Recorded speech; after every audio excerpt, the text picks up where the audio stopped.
Evening டைமில் டீயோட சாப்பிட்றதுக்கு ரொம்பவுமே சுவையான ஒரு இனிப்பு அப்பம் எப்படி செய்கிறத நான் பார்க்க போகிறோம்.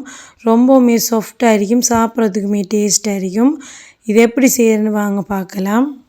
இந்த இனிப்பு அப்பம் செய்கிறதுக்கு முதலாவதாக நாம் ஒரு கெரமல் ரெடி பண்ணணும். அதுக்கு ஒரு நான்ஸ்டிக் பேனில் ஒரு 3/4 கப் சீனி சேர்த்து கொஞ்சமாக தண்ணி சேர்த்திருக்கேன். சேர்த்து இது நல்லா மெல்ட் ஆகணும். மெல்ட் ஆகி உங்களுக்கு ஒரு கோல்டன் ப்ரௌன் கலர் வரணும். அந்த அளவுக்கு கலர் சேஞ்ச் ஆனதுக்கு பிறகு அடுப்பு ஆஃப் பண்ணிவிட்டு கொஞ்சமாக தண்ணி சேர்த்து இப்படி நல்லா கலந்து விட்டுக்கோங்க. அப்போ தான் உங்களுக்கு பானி ஆறினாலும் இறுகாமல் இருக்கும். இது ஒரு பக்கம் ஆறட்டும். இப்போ ஒரு கப்பில் நான் அரிசி மாவு எடுத்திருக்கேன். இது இடியாப்ப மாவுன்னு சொல்லுவோம். அது வறுத்த கடையில் வாங்கின அரிசி மாவு தான் இது.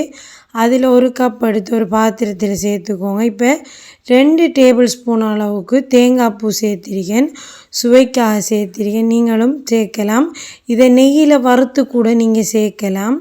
அதோட ஒரு டீஸ்பூன் இன்ஸ்டன்ட் ஈஸ்ட் தான் சேர்த்திருக்கேன். நீங்கள் ஆக்டிவ் பண்ணுற ஈஸ்டன்ஸ்னால் கொஞ்சமாக பாலில் சேர்த்து ஆக்டிவ் ஆகி போட்டு இதோடு சேர்த்துக்கோங்க. நான் உடனடியாக சேர்க்கணுங்கிறதால இப்படி சேர்த்திருக்கேன்.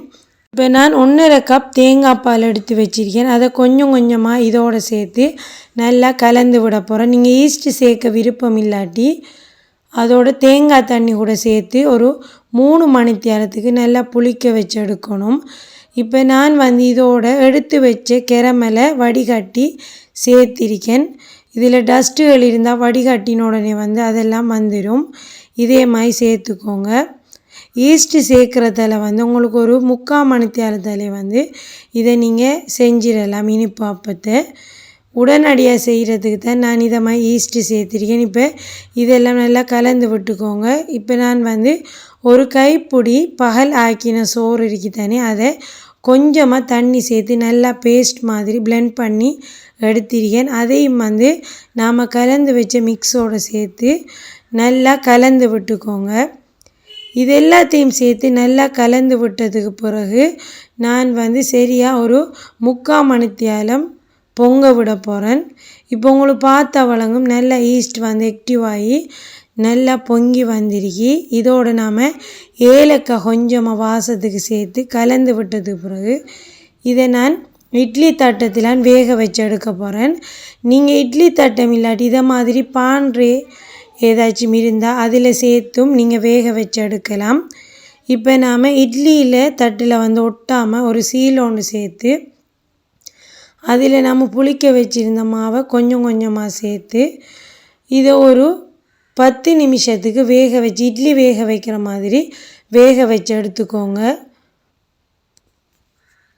இனிப்பு அப்பம் செய்கிறதுக்கு முன்னாடி சீனி போதுமான்னு செக் பண்ணி பாருங்கள். சீனி போதாட்டி நம்மளோட நார்மல் சீனியை இந்த பட்டரில் மிக்ஸ் பண்ணி நல்லா கலந்தது பிறகு இனிப்பு அப்பம் செய்ய ஸ்டார்ட் பண்ணலாம். இப்போ ஒரு இட்லி சட்டியில் தண்ணி சேர்த்து தண்ணி கொதித்ததும் நம்மளோட தட்டத்தை வச்சு ஒரு 10 நிமிஷம் 15 நிமிஷம் வேக வச்சு எடுத்துக்கோங்க. இப்போ நம்மளோட இனிப்பு அப்பம் நல்லா வெந்து வந்திருக்கு. இதை நம்ம ஆற வச்சதுக்கு பிறகு இட்லி தட்டத்துலேருந்து கலத்தி பார்க்கலாம் எவ்வளோ சாஃப்டாக வந்திருக்குண்டு.